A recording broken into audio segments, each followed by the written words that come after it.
Students, welcome back to my channel account चुटकियों में। आज वीडियो नंबर 20 में हम न्यू प्रॉफिट शेयरिंग रेशियो किस तरीके से कैलकुलेट की जाती है उसके बारे में आपको बताने जा रहे हैं। जब किसी भी पार्टनर की एडमिशन होती है तो पुराने पार्टनर्स जो पहले के पार्टनर्स होते हैं, एग्जिस्टिंग पार्टनर्स जो होते हैं, पहले जो उस फर्म के पार्टनर्स थे, उनकी रेशो में भी चेंज आता है।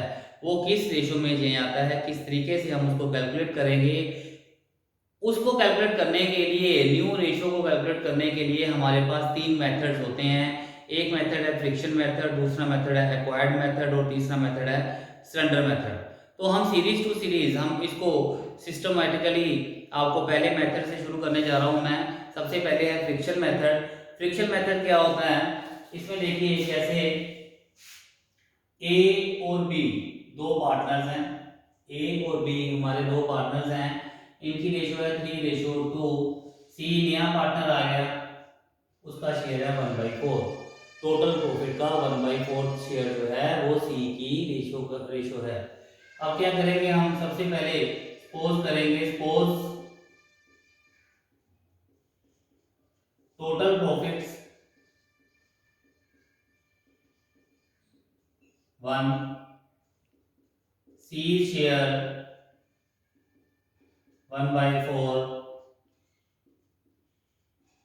Remaining share of profits 1 minus 1/4। ये शेयर निकला है हमारा फॉर्म का, जो रिमेनिंग रह गया है ये आ गया हमारा 4 माइनस 1, 3/4। 3/4 हमारा रिमेनिंग शेयर रह गया है। अब न्यू रेशियो निकालनी हमने, new profit sharing ratio A, B और सी। ए का शेयर कितना है, ए का शेयर है 3/5। रिमेनिंग शेयर कितना आ गया हमारे पास, 3/4। तो उसका हिस्सा निकाल लेंगे हम। ये आ गया हमारे पास, फिर 2/5 बी का शेयर है, रिमेनिंग शेयर है हमारे पास 3/4। ये आ गया 6। और सी का शेयर है हमारे पास 1/4।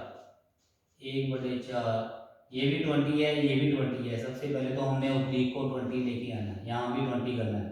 तो 20 को किससे हम डिवाइड करें कि 4 आ जाए, या 4 को किससे मल्टीप्लाई करें कि 20 आ जाए। तो क्या करेंगे हम, 5/5। तो ये आ गया हमारा 5/20। तो रेशो हमारी आ गई है new ratio, new profit sharing ratio A, B और सी। कितनी कितनी आ गई, 9, 6 और 5। 9, 6 और 5। अब ये देख लीजिए, जो रेशो हम कैलकुलेट करते हैं वो हमारी सही है कि गलत है, वो इससे हमें अंदाजा हो जाता है। जो ओब्लिक होते हैं हमारे 20, जो 20 ओब्लिक है हमारा, जो ऊपर हमारे पास रेशो आई है, इन सबका सम, इन सबका टोटल 20 होना चाहिए। 9, 6, 15, 5, 20, 30 हो गया। नीचे सबके 20 है, तो हमारी रेशो जो है बिल्कुल एक्यूरेट है। 9, 6, 5 हमारी न्यू रेशो आ गई है इस मेथड को अप्लाई करने के बाद। इसके बाद हम निकाल रहे हैं सैक्रिफाइस रेशो। सैक्रिफाइस रेशो ये आपको मैं साथ के साथ ही बताता जाऊंगा। सैक्रिफाइस रेशो भी, सैक्रिफाइस रेशो का क्या फॉर्मूला है, ए और बी। कल हमने जो पुरानी वीडियो है, जिन्होंने, जिन स्टूडेंट ने मेरी पुरानी वीडियो देख ली है उनको पता लग गया होगा सैक्रिफाइस रेशो का क्या फॉर्मूला है। सैक्रिफाइस रेशो का फॉर्मूला है old ratio minus new ratio.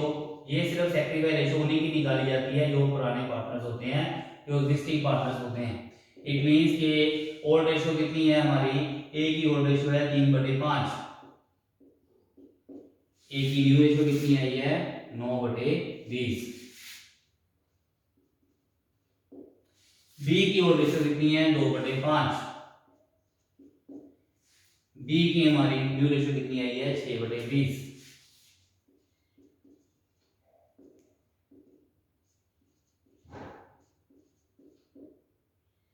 ये आ गया हमारे पास।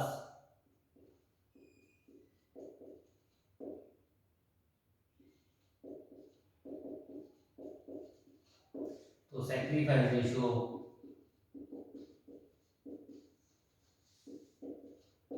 हमारी आ गई 3 और 2। अब इस रेशो में सेक्रीफाई रेशो हमेशा, इस मेथड में सेक्रीफाई रेशो हमेशा ओल्ड रेशो के समान ही होती है। जितनी ओल्ड रेशो होती है उतनी ही सेक्रीफाइस रेशो होती है। तो यहाँ पर देखिए ये मैच कर दी है। ओल्ड रेशो कितनी है हमारी 3 और 2, और यहाँ पर सेक्रीफाइस कितनी है 3 और 2। ये तो था हमारा पहला मेथड जिसको हम कहते हैं फ्रिक्शन मेथड। और इसके बाद हम अब दूसरा मेथड करने जा रहे हैं, वो है एक्वायर्स मेथड। फ्रिक्शन मेथड करने के बाद हम जो अगला मेथड अपना करने जा रहे हैं वो है हमारा acquires method. Acquire meaning, acquire word के साथ ही आपको क्लियर हो गया होगा कि एक्वायर का क्या मीनिंग हो सकता है। एक्वायर का मीनिंग क्या है? प्राप्त करना। जब भी कोई नया पार्टनर फर्म में आता है तो वो अपना हिस्सा पुराने पार्टनर से एक्वायर कर लेता है। तो जब भी ये मेथड अप्लाई होगा तो उस क्वेश्चन में ये वर्ड इस्तेमाल किए जाएंगे। एक्वायर वर्ड इस्तेमाल किया जा सकता है, टेक्स वर्ड इस्तेमाल किया जा सकता है, एक्वायर वर्ड इस्तेमाल किया जा सकता है, टेक्स वर्ड इस्तेमाल किया जा सकता है, या फिर रिसीव वर्ड इस्तेमाल किया जा सकता है। इन तीनों का मतलब क्या होता है? एक्वायर करना, प्राप्त करना। जो नया पार्टनर आ रहा है वो पुराने पार्टनर से अपना हिस्सा एक्वायर कर लेगा। तो इसको समझने के लिए हम एक क्वेश्चन करने जा रहे हैं, एग्जांपल करने जा रहे हैं। जैसे ए और बी दो पार्टनर्स हैं, इनकी रेशो 3:2 है। सी नया पार्टनर आ गया 1/4 के साथ। इसके साथ हमें क्वेश्चन में गिवन होगा C acquires from A and B in the ratio of 2:1। सी जो शेयर लेके आया उस शेयर को वो 2 और 1 रेशो में एक्वायर कर रहा है। किसे? ए और बी से। तो इस क्वेश्चन में क्या करेंगे? एक्वायर कितना कर रहा है वो? 2:1 में एक्वायर कर रहा है अपने शेयर को। सबसे पहले हम करेंगे एक्वायरिंग, जो एक्वायर किया है शेयर उसका हम निकालेंगे किस तरीके से वैल्यू आई उसकी। यहां पर लिखेंगे सी एक्वायर्स फ्रॉम ए, कितना हिस्सा लेके जा रहा है वो? 1/4 गुना 2/3, 2 + 1 = 3। ठीक है जी। तो यहाँ पे क्या आ गया हमारा? 2/12। उसके बाद सी एक्वायर्स फ्रॉम बी, 1/4 गुना 1/3, ये आ गया 1/12। इसके बाद हम करेंगे न्यू प्रॉफिट शेयरिंग रेशो निकालेंगे।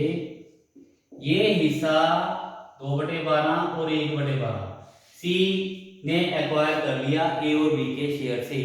अब न्यू प्रॉफिट शेयरिंग रेशो जब निकालेंगे तो इनके शेयर में से ये हिस्से को हम माइनस कर देंगे, इनका न्यू प्रॉफिट शेयर आ जाएगा। कितना आएगा इनका न्यू प्रॉफिट शेयर? ए, बी और सी। 3/5 माइनस 2/12। उसके बाद है 2/5 माइनस 1/12। ये वाला हिस्सा इससे निकाल दिया ए में से, ये बी में से निकाल देना हमने। जो एक्वायर किया है 2/12 प्लस 1/12, जो एक्वायर कर लिया वो सी का हिस्सा आ जाएगा। तो कितना कितना आ गया? ये आ गया हमारे पास 60।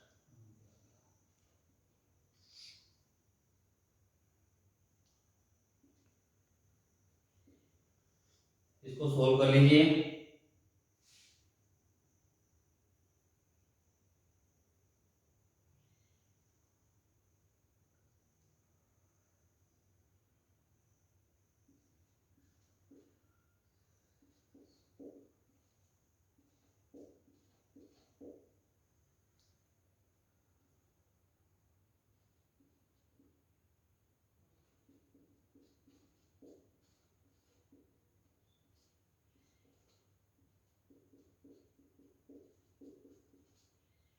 अब ये है 60, ये है 60, इसको भी हमने 60 करना है तो किससे मल्टीप्लाई करेंगे? 5/5। तो ये कितना आ जाएगा? 15/60। तो हमारी तो ये आ गई है हमारी न्यू रेशो 26, 19 और 15। इसको हमने अगर देखना है कि एक्यूरेट है कि नहीं है तो हम क्या करेंगे, इसके टोटल के साथ कंपैरिजन करेंगे। जो ओब्लिक आया है, ओब्लिक कितना है हमारा 60, तो इसका टोटल देखिए कितना आ गया 26, 19, 45, 45 और 15 60 ओब्लिक के बराबर मिल गया है। तो इट मीन्स कि आपकी जो न्यू रेशो है वो बिल्कुल एक्यूरेट आ गई है। इसी तरह से फिर हमने सैक्रिफाइस रेशो निकालनी है। सैक्रिफाइस रेशो, सैक्रिफाइस रेशो कैसे निकालेंगे, ए की निकालो, बी की निकालो, old ratio minus new ratio. Old ratio कितनी है इसकी, ओल्ड रेशो है इसकी 3/5 ए की, 3/5 माइनस 26/16। उसके बाद उसकी कितनी है 2/5 माइनस 19/60। ये कितनी कितनी आ गई, ये आ गया हमारे पास 60 एलसीएम आ गया हमारा, 60 एलसीएम आ गया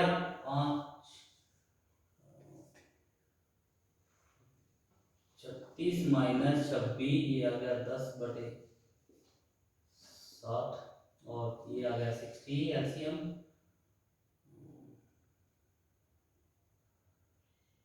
24 माइनस 19, ये आ गया हमारा 5/60। तो हमारी सैक्रिफाइस रेशो आ गई 10/5। सैक्रिफाइस रेशो आ गई हमारी 10/5। इट मीन्स कि अगर हम इसको शॉर्ट फॉर्म में ले जाएं तो कितनी आ गई 2/1। तो एक्वायर्स मेथड में जो हमारी सैक्रिफाइस रेशो आती है वो किसके बराबर आती है, जो उसकी एक्वायरिंग रेशो है। एक्वायरिंग रेशो कितनी है उसकी, सी की एक्वायरिंग रेशो है 2/1 और सैक्रिफाइस रेशो भी कितनी आ गई 2/1। तो इस तरह से हमने एक्वायरिंग मेथड का इस्तेमाल करके न्यू रेशो और सैक्रिफाइस रेशो को निकाल लिया है। इसके बाद जो हमारा अगला मेथड आ रहा है वो मेथड है हमारा सरेंडर मेथड। एक्वायर मेथड करने के बाद हम अगला मेथड करने जा रहे हैं सरेंडर मेथड। सरेंडर वर्ड का मतलब है आत्मसमर्पण करना। इस मेथड के अनुसार जब भी कोई नया पार्टनर फर्म में आता है तो पुराने पार्टनर अपने प्रॉफिट में से जो शेयर किसी को सरेंडर करते हैं, नए पार्टनर को जो सरेंडर करेंगे अपना शेयर, उसको क्या कहेंगे हम, सरेंडर बाय देम। तो इसको समझने के लिए हम एक एग्जांपल करने जा रहे हैं। जब भी कोई क्वेश्चन आपके पास सरेंडर मेथड का आएगा तो उसमें सरेंडर वर्ड का इस्तेमाल भी किया जा सकता है और गिव्स वर्ड का इस्तेमाल भी किया जा सकता है। दोनों का मीनिंग सेम है। उन्होंने अपना शेयर जो है वो नए पार्टनर को दे दिया है। तो ए और बी जैसे दो पार्टनर्स हैं हमारे, ए और बी, 3 और 2 इनकी रेशो है, सी नया पार्टनर आया। इस क्वेश्चन में सबसे ध्यान देने वाली बात क्या है, इस क्वेश्चन में सबसे ध्यान देने वाली बात यह है, इस क्वेश्चन में कभी भी सी का शेयर हमें डायरेक्टली गिवन नहीं होगा। सी का शेयर हमें डायरेक्टली गिवन नहीं होगा। क्वेश्चन में लिखा होगा सी एक नया पार्टनर आया और A and B surrender to C in 2:1। इस क्वेश्चन में कभी भी हमें डायरेक्टली गिवन नहीं होगा सी का शेयर। जैसे हम पिछले दो क्वेश्चन में कर चुके हैं, वहां पर गिवन होता है हमें सी का शेयर कितना है, यहाँ पर नए पार्टनर का शेयर गिवन नहीं होगा। यहाँ पर हमें लिखा होगा ए ने सरेंडर किया सी को, बी ने सरेंडर किया सी को। यहाँ पे लिखा है इन्होंने A and B surrender to C, A and B surrender to C in ratio 2:1। तो इस क्वेश्चन में क्या करेंगे, सरेंडर किया है, सबसे पहले जो सरेंडर अमाउंट है वो निकालेंगे हम। यहां पर लिखेंगे ए सरेंडर टू सी। ए ने कितना शेयर सरेंडर किया, 3/5 इंटू 2/1 है तो 2:1 है तो 2/3 हो गया। यहाँ पे आ गया 6/15। ए सरेंडर, बी सरेंडर, अब ए का निकाला था वैसे बी का निकाल लेंगे हम। B surrender to C, B का कितना है 2/5, कितना सरेंडर कर रहा है वो 1/3। यहाँ पे लिख देंगे 2/15। पहले ने जो अपना सरेंडर किया है ए ने ए का हिस्सा कितना है 3/5, उसने अपने शेयर में से कितना हिस्सा दिया 2/3, तो 2/3 लिख दिया हमने। बी का जो शेयर था वो था 2/5, उसने अपने शेयर में से कितना हिस्सा दिया 1/3, तो यहाँ पे लिख दिया हमने 2/15। मल्टीप्लाई करने के बाद हमारा आ गया है 6/15 और 2/15। अंडर करने के बाद हम न्यू प्रॉफिट शेयरिंग रेशो निकालेंगे। वो कैसे निकालेंगे, ए बी और सी। ए का शेयर कितना था 3/5, 3/5 सरेंडर कितना कर दिया 6/15। बी का शेयर कितना था 2/5, सरेंडर कितना कर दिया 2/15। सी का शेयर कितना है, सी का शेयर जो इन्होंने सरेंडर किया वही सी का शेयर हो गया 6/15 प्लस 2/15 कितना आ गया 15। एलसीएम आ गया हमारे पास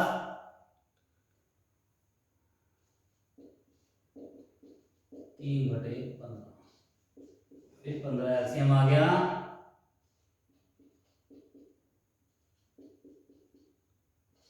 फिर 15 एलसीएम आ गया 6 + 2।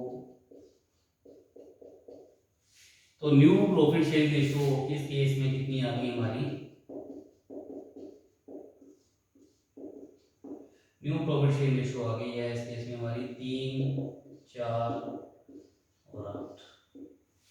3, 4 और 8 हमारी इस केस में न्यू प्रॉफिट शेयरिंग रेशो आ गई है। इस केस में हमें सैक्रिफाइस रेशो निकालने की जरूरत नहीं पड़ती। क्यों नहीं पड़ती, क्योंकि उन्होंने जो हिस्सा सरेंडर किया वो सैक्रिफाइस बाय देम, वो सैक्रिफाइस ही है उनके लिए। तो सैक्रिफाइस रेशो अगर निकालनी होगी तो कैसे निकालेंगे, old ratio minus new ratio करके हम सैक्रिफाइस निकाल लेंगे। जो सैक्रिफाइस रेशो हमारी निकालने के बाद आएगी वो कितनी आएगी 2:1, जितना उन्होंने सरेंडर किया। तो इस तरह से हमने तीनों मेथड्स का इस्तेमाल करके आज हमने अपनी न्यू प्रॉफिट शेयरिंग रेशो और सैक्रिफाइस रेशो के बारे में बताया है आपको, किस तरह से हम तीनों मेथड का इस्तेमाल करके अपनी रेशो को निकाल सकते हैं। अगली वीडियो में हम जो करने जा रहे हैं वो है गुडविल। गुडविल क्या है उसके बारे में मैं आपको बता चुका हूँ पहले। अगली वीडियो जो हमारी 21 वीडियो हमारी बन रही है, वीडियो नंबर 21, उसमें हम गुडविल की ट्रीटमेंट के बारे में बताएंगे और ये बताएंगे कि जो हमने सैक्रिफाइस रेशो निकाली है उसका हमने कहाँ पर इस्तेमाल करना है। अगली वीडियो के लिए गुड बाय।